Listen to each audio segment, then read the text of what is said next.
Hi, Karen from Quantum Heart Awakening. We're going to do a Divine Feminine check-in. It's been a hot minute, so let's drop in.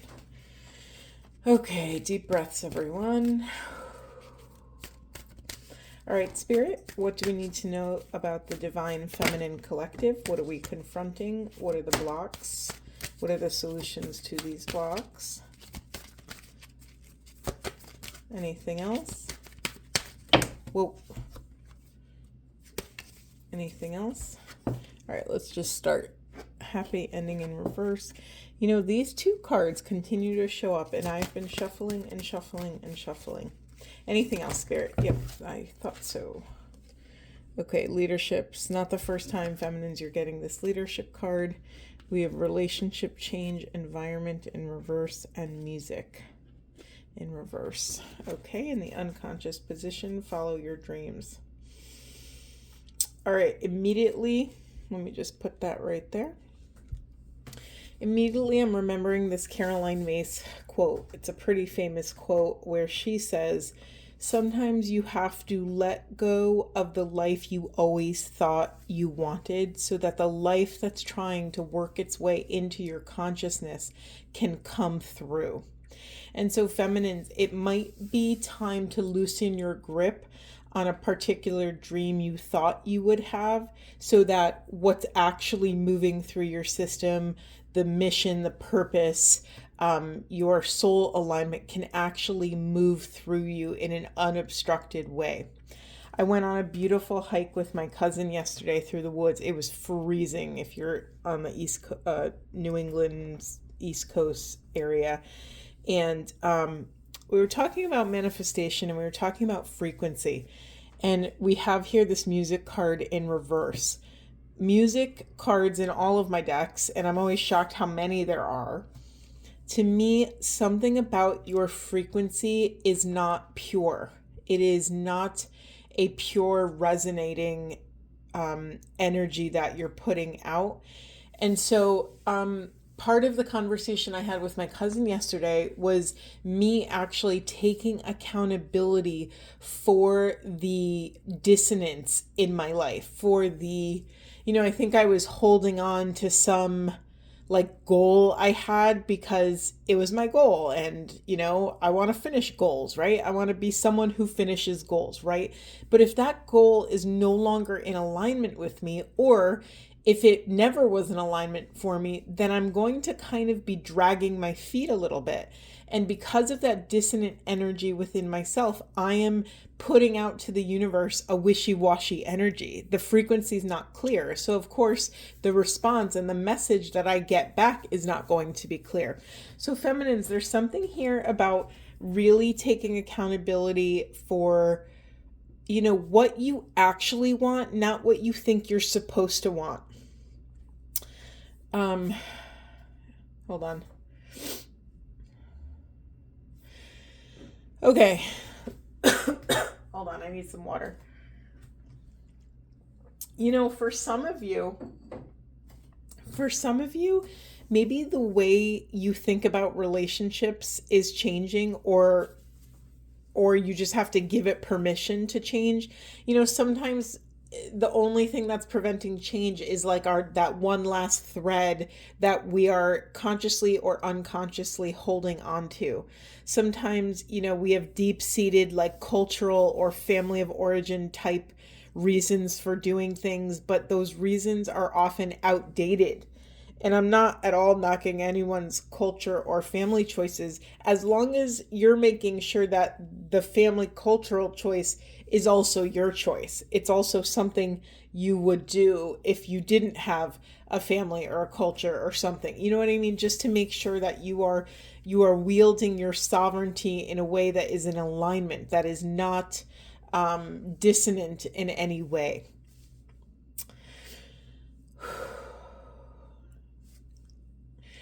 Yeah, so I'm very much drawn to these two cards together, and it reminds me, these are very much melon colors to me. Honeydew and cantaloupe. I don't know why I'm saying that. Maybe that's for someone to pique your attention. Yeah, we have these two reversals, environment and music. Feminines, you are being called to take radical accountability for the energy you're putting out in the world. If your environment is not shifting in the way that you desire, look at your intention. So often we are operating under a hidden agenda, and that hidden agenda could be, you know, something is hidden in our unconscious that we are kind of on automatic pilot, on autopilot, and not really, fully backing our desires, fully understanding ourselves and why we desire the things we do. So I'm going to invite you, feminines, if you have a desire or an outstanding goal, I want you to take some time to really sit with that goal and journal about it. Journal, why is this still a goal? Does it still resonate? What do I desire from this goal? What do I think I'm going to feel like after I accomplish it? How is it going to support me in the now? These are really important questions, because sometimes we set goals, especially really long-term goals. Sometimes 10 years can go by and we're not the people we were when we set the goal. So it's really important to check in with yourself to see if this is still something you want. Now, it could be your view on relationships. It could be your view on your inner self. Maybe you're someone that never thought you were a leader. Maybe in your culture, it was the masculine that has always led. Maybe that's changing. Maybe you're reclaiming some part of yourself, feminines. Okay, not really separate story, but another story here.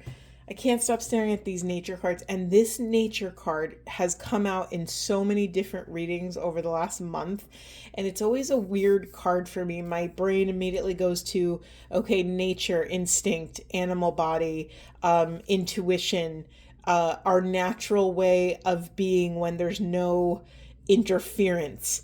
And something about your nature is not resulting in this happy ending. So this could be something's out of whack, which we talked about. Maybe where are you putting out a wishy-washy frequency?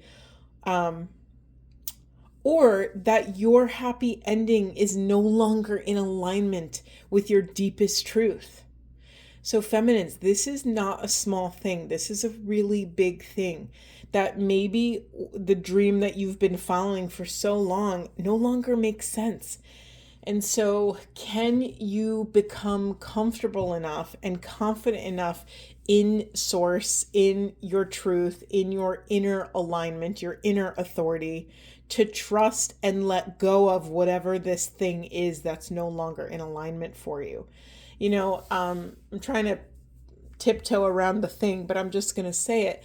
The only thing that's kind of holding you back here, feminines, is your ego's attachment to what it would mean for you to accomplish this thing. Think about it. What are you gaining out of it? What is the hidden agenda here? And I'm not saying you have a malicious hidden agenda, but we have to bring these things out of the subconscious, out of the shadow, and into the light, so we can really take accountability and live a more intentional, conscious life. So if you, let's just play it through. Whatever your goal is, what would happen if you accomplish this goal? What would you get out of it? How will people perceive you? These are all egoic type theme questions. Is it about money? Is it about status? Is it about notoriety or some sort of claim to fame? Is it about a story you have about yourself? For a really long time, when I was younger, I'm talking teenager, I had a story that I was a quitter. And it really bothered me all the way through college. I just was and it's funny because I finished so many things in my life. I have multiple degrees that I'm very proud of. I have all these big things that I have finished in my life, but for some reason, I had this weird unconscious story that I was a quitter. And so finally, it took me into my late 20s, early 30s to reframe that story for myself. And I'm like, Karen, you're not a quitter. You are someone who follows her intuition. And when that intuition changes, you make a wise discernment. That's not quitting. Maybe it might look from the outside to the untrained eye that I'm abandoning some sort of task or assignment I gave myself or a goal. But to the inner eye, to my inner truth, I am following the resonance, and I'm making a wise discernment around where do I want to invest my very precious life force, right? We have a limited amount of energetic currency day to day. We have to make very wise investments and discernments around where are we going to invest this energy, because it's not a, it's a limited resource in terms of our human vessel, right? We can only do so much in a day. So this is really important. And I share that kind of vulnerable story because, it really had a handle on me. It really had it really just held so much power over me that I can't do things because I'm just going to quit them anyway. And so I wouldn't even try. And I was robbing myself of my own power, my own, of seeing my own ability to lead myself through difficulty. So I'm just curious, do you have any stories, feminines, that you're keeping alive that really just don't make sense? Like, be a great investigator, put on your detective hat and really test your stories, test your theories. Does it make sense that I'm a quitter? Like, what have I quit? What have I not quit? Like I said, I have these degrees. I bought and renovated a house before I was 30. I was super proud of that because that was my goal I set for myself when I was 20.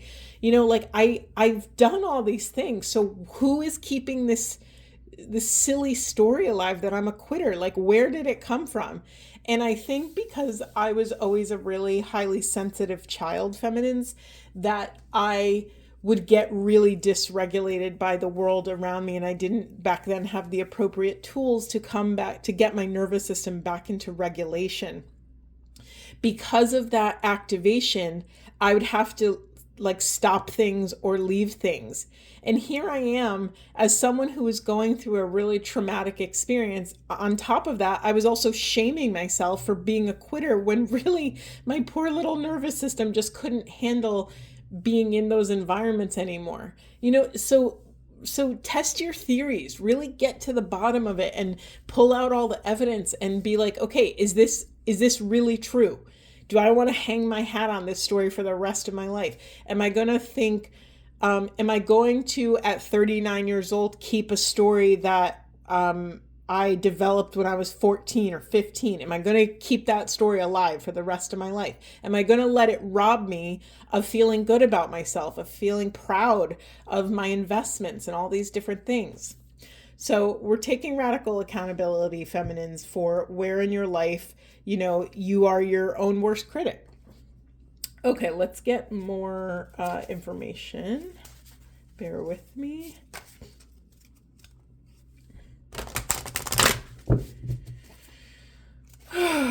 That was a lot of energy, but it feels clear.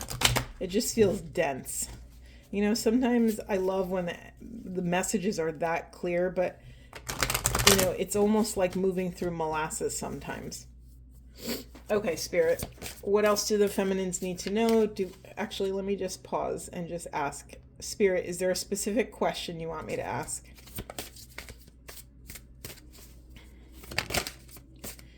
Okay. Anything else, Spirit? Anything else?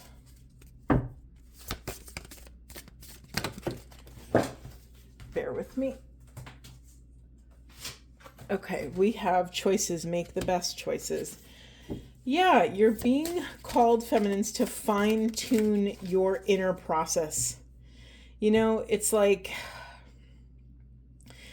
do your choices resonate with who you are in the present moment? Not who you were, a month ago, a year ago, 5, 10, 15 years ago. But do they resonate with who you are now? Or maybe some of you aren't even at that place. Listen, feminines, are you making choices for anyone but yourself? I really honor when we have children or any other sort of dependence. I really honor how difficult it is to kind of include yourself and put yourself first when you're in a caretaking role. I understand how difficult that is. And I honor that it is noble at certain times to, modify your choices so that you can take care of loved ones. However, there's another group of you who are making choices for the wrong reasons. You're making choices for other people. Maybe it's a partner, maybe it's a friend, maybe it's a coworker or a boss. I'm really calling you to a higher accountability. When you make these choices, who are you considering? Who are you keeping into consideration? Are you considering yourself first? Because listen, if you're not in alignment first, this is like on the airplane when they tell you to put on your mask before you put on the mask of others. Because listen, if you're not here, if you're not getting enough oxygen, you can't help all of the people that count on you. So that's the first question. Are you making choices for yourself? If you're not, who are you making them for? Make a list. Understand the reasons. We have confrontation here. Pick your battles wisely. Okay, I'm getting conflicting. It's interesting. That was a Freudian slip. I was trying to say messages, but I said medicine.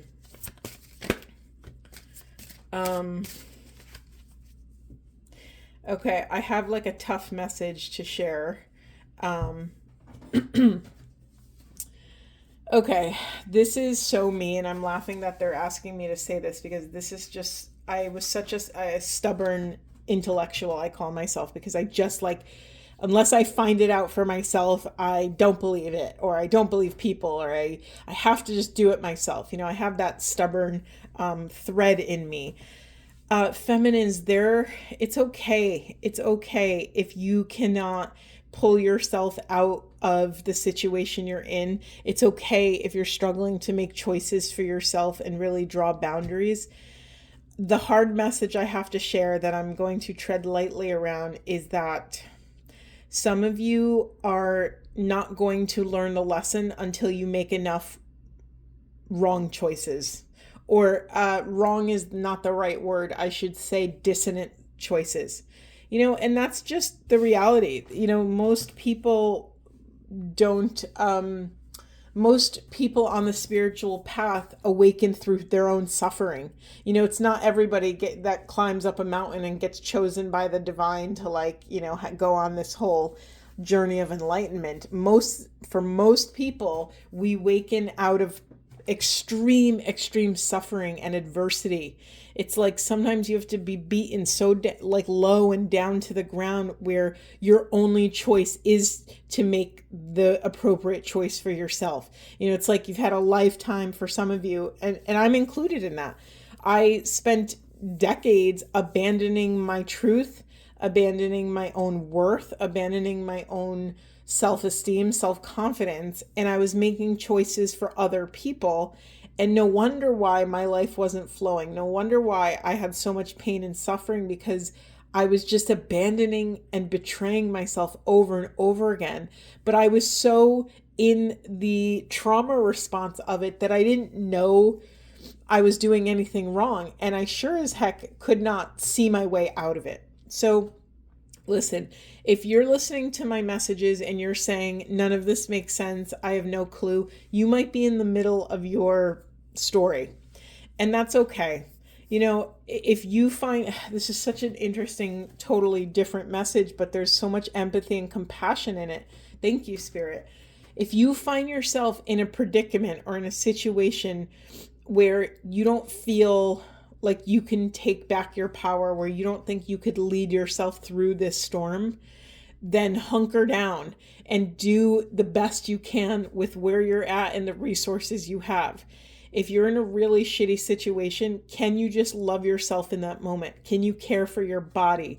Can you get enough sleep, drink enough water, move your body enough, eat nutritious food? Can you... I'm getting this other very dark abusive situation. If you find yourself in any sort of trauma or abusive situation that you can't get out of, Is there something you could do to just maintain your lifeline to the outside world? Do you have that one friend or that one coworker you trust or that one family member who no matter how bad it gets, you can rely on them? I'm very sorry. It's like, I would love to say, yes, everything's roses and sunshine and unicorns, but the reality is sometimes we cannot see our own pain and trauma or our own role in our circumstances. And if you find yourself trapped in something, whether it's conscious or unconscious, or you're just continually meeting the same kind of person and getting yourself into the same sort of pattern, have a lot of compassion for self. And this is when you reach outside of self for support. And maybe that's not to another person. If you really don't feel like you could reach out to another person, you could always reach out to God. You could always reach out to your angels, to your ancestors, and say, please help me surrender the ego, surrender self, and say, I don't know how to get myself out of this situation. Please get down here and help me make a better choice. I'm getting emotional because, this process of awakening and source consciousness, it's really profound. And I think we feel so alone, especially when we're in darkness, especially when we're in, the deepest trauma of our lives. And I just want you to know that there's always a way out. There's always the part of yourself that the divine loves. There's always the part of yourself that is divine, that is one with the I am, that is one with all of existence. There's this infinitely precious part of yourself that is untouchable. And I just want you to remember that if you're in the trenches. We have Take a Leap of Faith, and we have Legends, Learn from Those Who Inspire You, in reverse. Do I want to take that in reverse? What does that mean in reverse, Spirit? The other message in this could be, it's not a time to reach outside of self. The legend you're looking for is within you. It's the one that says, no more. I want a different life. I want to make a different choice, right? We have this choice card here. Make the best choices. What does that mean for you? What does that look like for you? What is the best choice you can mean? Okay. And the best is kind of arbitrary for everybody, let's fine tune that. What is the next kindest step you could take for yourself right now with whatever you're going through? So again, this is not a time of reaching outside of the self. This is a time of reaching inside for the legendary part of self that can stand up for herself, that can make appropriate choices, that can make choices that get you more of what you want. Okay, anything else, Spirit, with that? We went on a journey with that one. Oof. All right, where do we want to go? I feel exhausted, and I'm just imagining how you must feel, feminines. It's a lot. It's not an easy... This spiritual path, it's ruthless at times. Let's just call it what it is. It's ruthless. Isn't it interesting? Haven't I been using that word this whole time? Ruthless accountability, ruthless love. Sometimes ruthlessness, I've used ruthlessness with myself as a mechanism to get me out of something, to give me enough angst and oomph in my gas tank to fuel change, or to fuel the next leg of my journey. I was just saying to a friend of mine how I miss my anger. I used to be a raging feminist. I have a master's in women's studies, and I've been in women's studies. Oh God, I did my undergrad in it. I did my master's in it. And at some point, that anger and rage really served me. When you start to dismantle these unjust systems in the world, and it's not just equality and whatever, it's all binaries, it's all these different things. And anyway, why am I telling you this? Because at one point my anger and my rage really served me. it really, really served me. It ignited this passion in me to fight for all these different causes. And for a very long time, like I'm talking probably like 16 years, maybe, I was fighting for maternal health care rights. I was dismantling systems of oppression. I was really, on this whole journey, and it was really fueled by my like the pain I would feel from the injustice and all these things. It also blinded me. It also created a blind spot to my own pain that I was feeling, right? Sometimes we rebel against the world outside of ourselves because we can't yet rebel against the world inside of ourselves. So I couldn't fight, the system of oppression that was in my own body, that I grew up with in my family, that I grew up in my own childhood. So I had to fight it in the external world, right? It's like the mission is the mission, whatever form it takes. And for me, it was fighting the external issues because I couldn't yet recognize all the internal stuff. I knew it was there, but I didn't understand my own role in it. I didn't understand how to step into that inner leadership role to navigate it. And I had to go through enough rebellions to understand and spin my wheels long enough that I realized, oh, I'm really rebelling against my internal existence and things that happen to me or for me, right? And it got me here. So I was able to then, it's actually, sorry, you probably didn't ask for all this background of my life, but whatever, we're here now. I'm going to finish it. I was steeped in academia. I was like voracious for more information. I kept going to more and more schooling. I was like obsessed. I just like wanted to know more. And with every additional whatever I was learning, I was getting angrier and angrier. And at some point, I hit a wall going 100 miles an hour, and everything collapsed around me, because what my degrees were really brilliant in is in giving me all the information and that gasoline on my fire. Where my degrees failed was that they weren't helping me navigate the emotional, energetic, spiritual experience of what I was going through. And that's kind of what led to my spiritual awakening, because like this thing that I had been feeding, this machine, it was no longer supportive to me. I hit all these blocks in the road, and I had to turn to spirit. Something was imbalanced. I was around a lot of angry people fighting for stuff, but I'm like, hey, isn't there a better way to fight? Like, shouldn't we be fighting with love, not so much anger and trauma and like all these things? So I started kind of leaning into more spiritual communities and tantric communities, and learning about energy anatomy and doing all these other things. And then I realized, whoa, okay, the world around me is a reflection of the world in me. If I'm perceiving all of this rage and anger out in the world, then that rage and anger exists within myself. And so I get to take radical accountability for confronting those parts of myself that were so angry. Maybe they weren't heard. Maybe they were traumatized. Maybe they were, sick of being silenced. And who then became my biggest abuser? Well, it was myself. And talk about an ego hit. That was really intense and profound to go through. I have no idea why Spirit just had me share all of my personal crap, but there it is. Okay, we have Seraphim's Gateway, Voice Activation, Angelic Attunement, Divine Support. Yeah, feminines, don't forget, like, you're not doing this alone. And yet when you're in pain and trauma or darkness, it's like that pain begets more pain, right? So if you're already feeling a little low, it's really easy to tell stories that you are alone, that there's no one you could turn to, that, it's just so easy to lean in. And when one thing's bad, the whole world is bad, right? Whew. All right, we have angelic frequency. Angels are here. You are safe. Potent connection. It's funny when messages come out to affirm what I already said.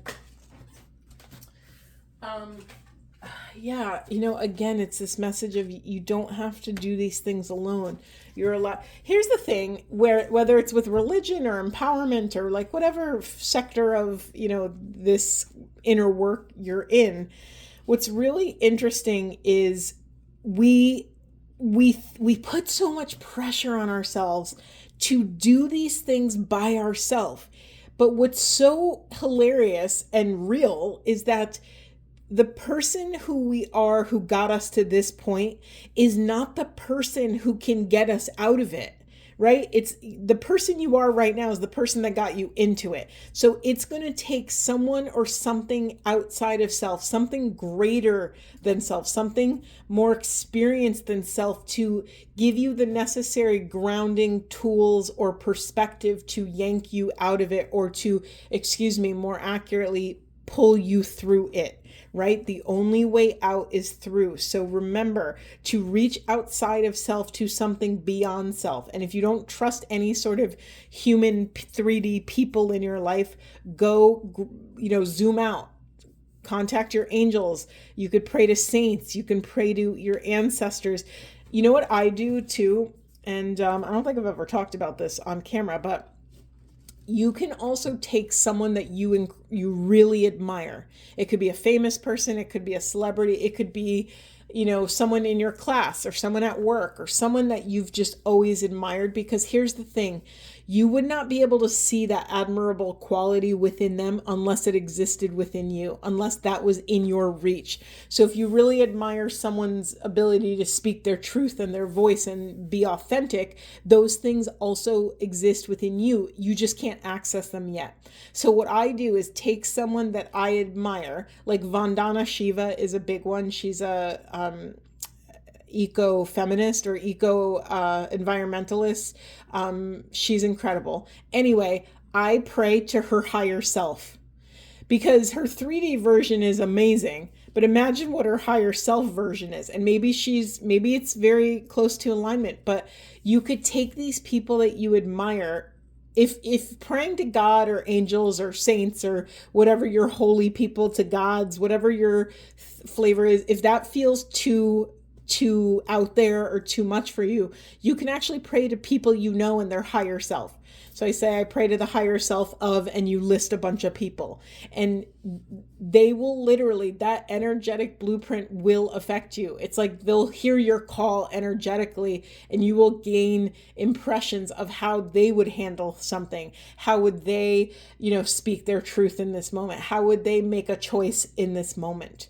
So you're never alone. So stop thinking you're alone. If I'm saying this out loud to you and almost like scolding you. If you catch yourself starting to perpetuate those myths of I'm all alone, I always make bad choices, I'm a quitter, I'm a this, I'm a that, only you can cauterize that sort of thinking.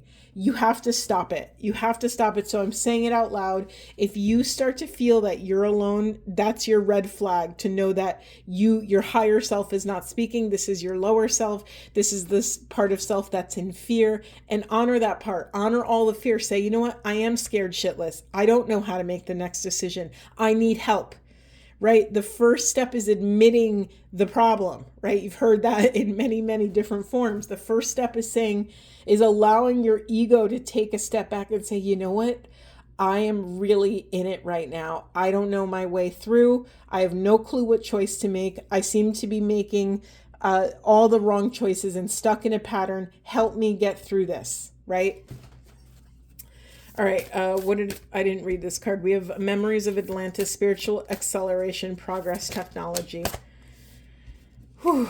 And then we have Crown Chakra Upgrade, Divine Connection, Holy Experiences, Miraculous Energy. It came out in reverse. Yeah, I feel like I'm just repeating myself now. Again, like, you are not other than God.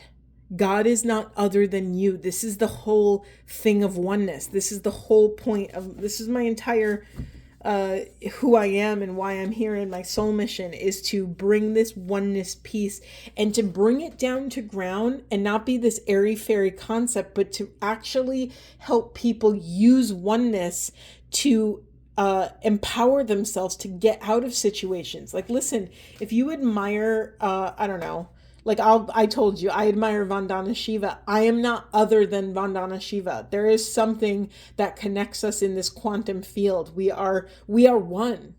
And so I use oneness very practically and grounded in this. I use it as like a tool and as a mechanism to get me out of some dark situations. And you can too. You are not other than the people that you pray to. You are not other than your highest version of yourself. Here's another one. If you don't feel comfortable praying to anybody else, you can pray to your higher self. I could say, okay, I'm really in a pickle. I have no clue how to handle this. I think I'm really going to screw up my life. I pray to the highest version of myself. Karen, help me get through this. It's like the future Karen, or there is no time in the quantum field, but, the Karen that has the answers, the Karen that knows what is the most aligned, resonating choice to make. She has all the wisdom. I can pray to her because I'm not other than her. Beautiful. And then we have solar light upgrade, solar plexus chakra, inner fire, willpower. I was talking about that anger and that rage I had, and a part of me really missed it. Okay, well, what is the exalted version of anger and rage? Anger and rage is a really beautiful thing. Usually we feel anger when somehow our here, let me say it like this. When anger arises, it is an opportunity to fine-tune your truth. It is an opportunity to become even more authentic feminines. Because when you're angry, it's giving you information about what you want, what you don't want, and what you wish would happen, what you want to happen. So allow this anger to fuel your truth, to fuel your new boundaries that you want to set. And listen, if someone can't meet you where you're at or meet your boundaries, then you're allowed to walk away. You're allowed to cut them off. You're allowed to, cauterize that relationship in your life. And I'm not saying create unrealistic ultimatums. I'm saying, making rational, logical boundaries that, what is that great line about boundaries? That boundaries are like a bridge of love. It teaches people how to be in your life, how to keep people in your life, right? But if you feel very strongly about something and someone keeps crossing your boundary after you've communicated it several times, your boundary being crossed also has to have a consequence, right? And that consequence is now they do not have access to you, or they do not have access to whatever it is, whatever the circumstance is. So allow this anger to ignite your inner confidence, your inner fire, right? So we're basically becoming diligent fire keepers of our inner flame. And sometimes we can feel, I don't care what anybody says, I don't care what stage you're at on your spiritual journey, you can feel when your anger is reckless and when it's fighting for something, for a deeper truth, right? Sometimes we are triggered and we react, we don't respond. That's real.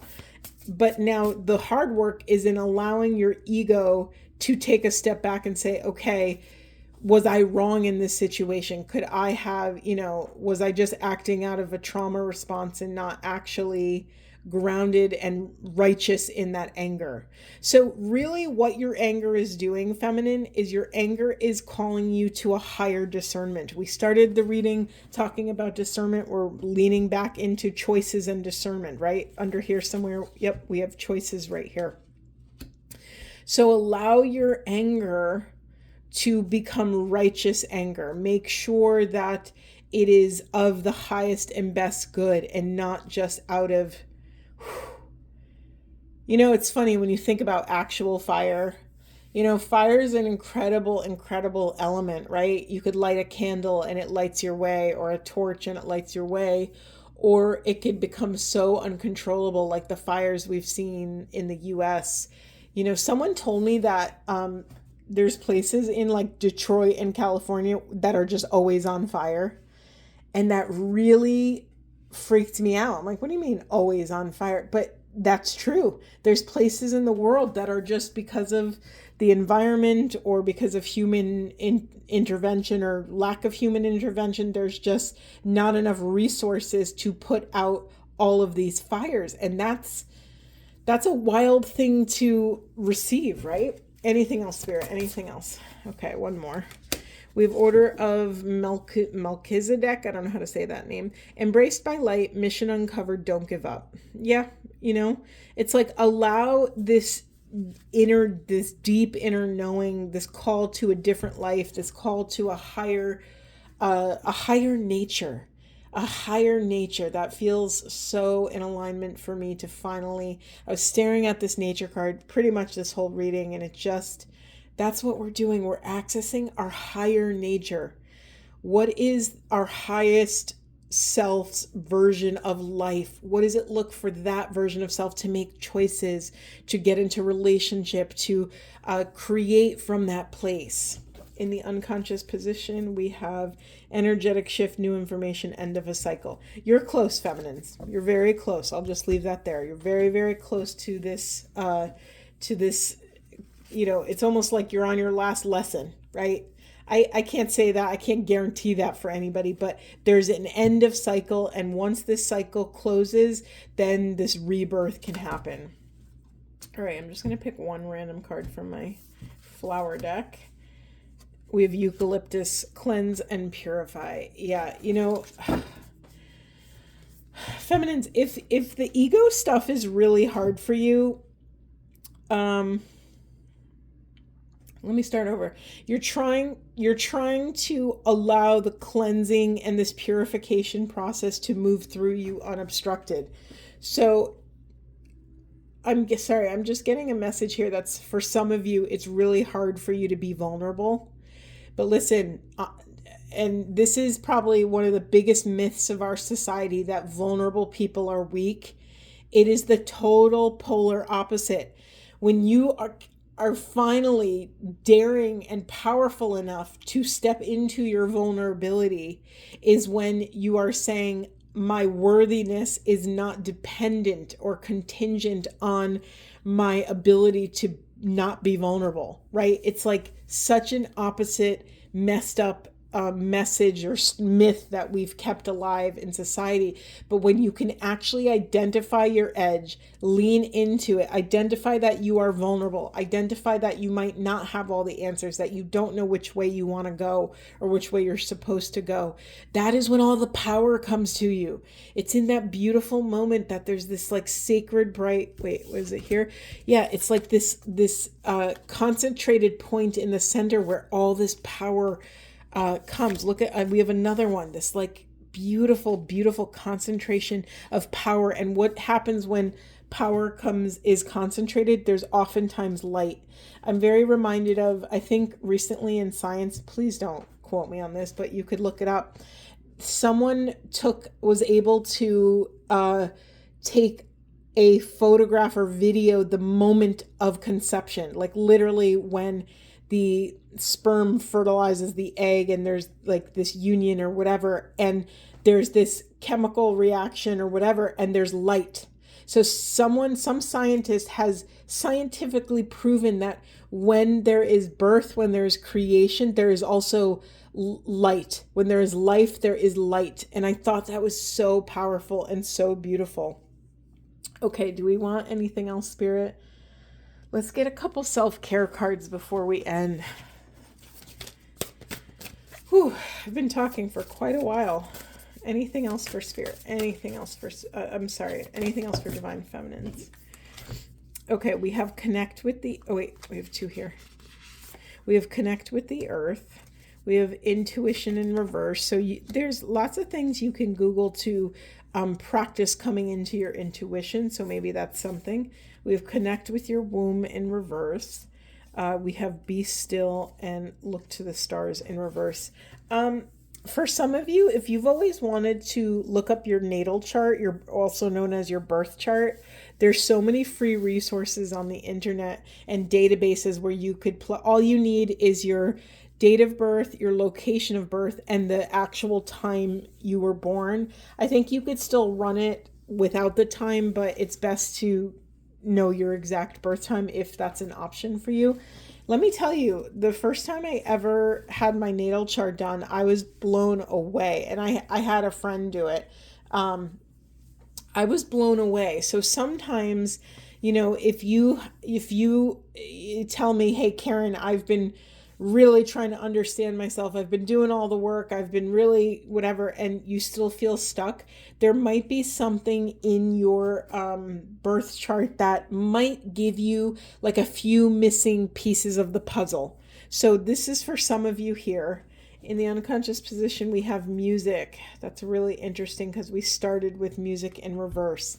So it's really easy to get out of whack with our own frequency and vibration, right? This world, there's so much technology around us. There's so much energetic interference that is out of our senses, like that we can't see, right? Between all the cell towers and the Wi-Fi and all these Bluetooth devices, like there's so much stuff floating through the air that we can't necessarily perceive. So I'm inviting you to do a frequency health checkup. There's so many things you can do.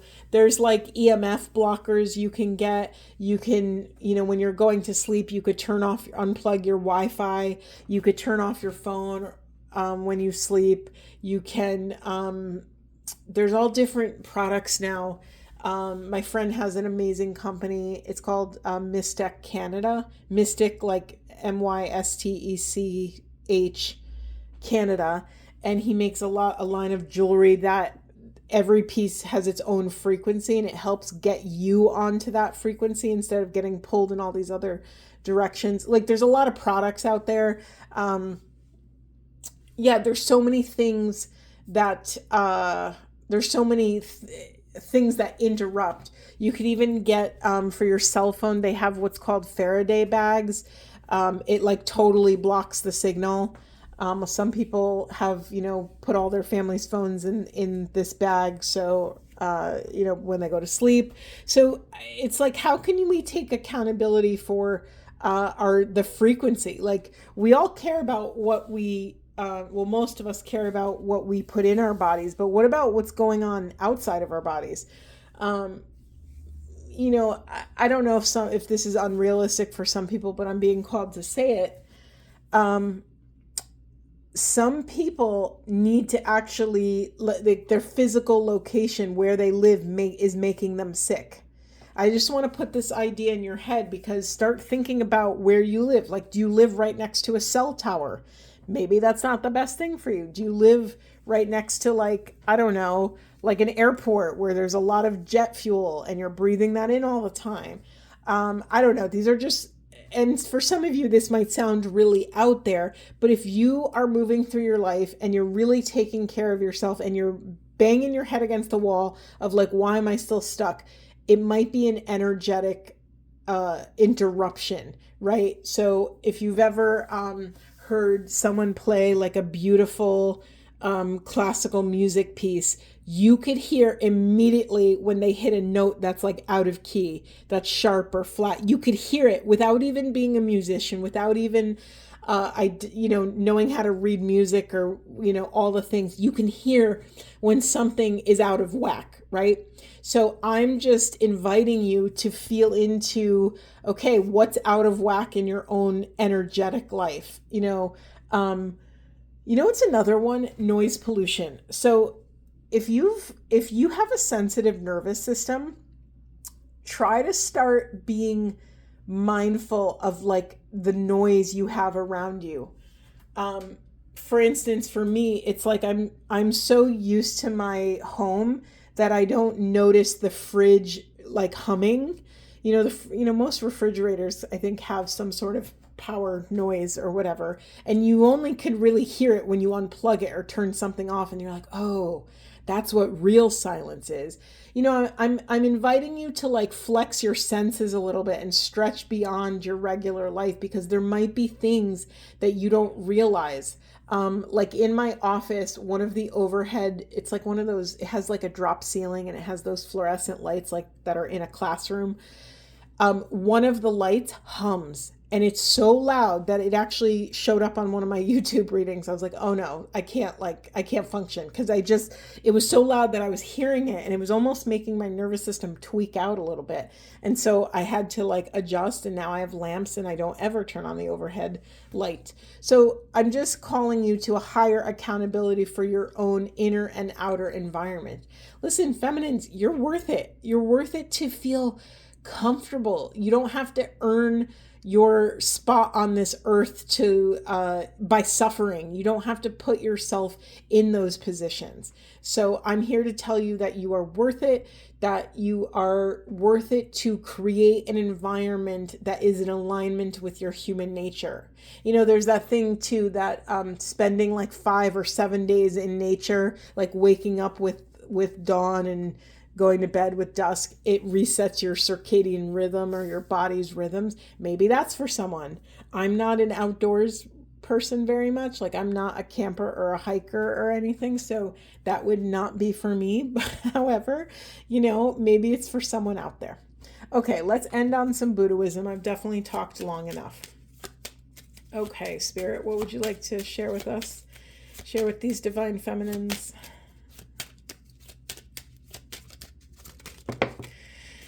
Okie doke, we have: the world always finds a way to praise and a way to blame. The wise continually praises. Yeah, this is again a discernment invitation, an invitation to use whatever the world is gifting you as a mirror, as a way for you to fine-tune your awareness and fine-tune your next steps. And then we have: do not let pleasure distract you, for in craving pleasure comes sorrow. This is an invitation about non-attachment, right? In Buddhism, the famous line is attachment is suffering. And it's true, because when we are attached to something, that thing then has power over us. So if we lose that thing, or if that thing leaves our life for whatever reason, we are then devastated because we have this attachment. So early on in my spiritual journey, I understood that attachment was suffering, but like my brain and my nervous system could not understand that. I kept thinking, well, there has to be something healthy that I could attach to. And finally, when I asked God that message, I was like, oh, I'm an idiot. It's the divine. I could attach to source consciousness. I could attach to God, to oneness, to the quantum field. And that is a healthy attachment. I think my logical brain was like, well, if I can't attach to anything, how do I build a life? Like, I needed a lifeline. I needed like an anchor to tether myself to. I'm like, oh, right. Okay. I can attach to God. I could attach to something greater than myself that can be my North Star when I am lost in this like crazy, fluid, unattached world. Beautiful. Okay, feminines, this was a lot. I'm proud of you for stepping into this kind of leadership, this sovereignty, and I hope this was supportive. And I am curious what the next leg of the journey is going to be for feminines. All right, thank you so much for watching and listening, and I will see you in the next one.